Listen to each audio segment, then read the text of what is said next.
కీర్తనల గ్రంథము 146వ అధ్యాయము 7వ వచన చివరి భాగాన్ని చదువుకుందాం. యెహోవా బంధింపబడిన వారిని విడుదల చేయును.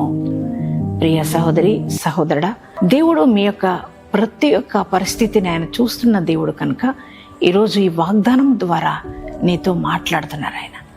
మరి ఆర్థికపరమైన బంధకాల్లో మ్రగ్గిపోయి ఉన్నవా? అలాగే సమస్యలు, ఇబ్బందులు, మరి నిందలు, అవమానాలు, ఇటువంటి బంధకాల్లో ఉన్నారా? ఆయన ఎప్పుడు బంధకాల్లో ఏ మనిషిని కూడా ఉంచే దేవుడు కాదు. ఆయన బంధకాల్లో ఉన్న వారికి విడుదల కలుగజేసే గొప్ప దేవుడు మనం ఆరాధిస్తున్న యేసయ్య. ఈరోజు ఈ వాగ్దానాన్ని బట్టి ధైర్యం తెచ్చుకుంటావా? ధైర్యం తెచ్చుకో. ఈ వాగ్దానాన్ని నమ్ము.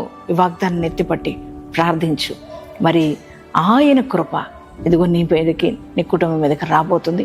ఎంతమంది ఈ వాగ్దానం రిసీవ్ చేసుకున్నారో మీ అందరి జీవితాల్లో ఈ వాగ్దానం నెరవేర్చబడును గాక.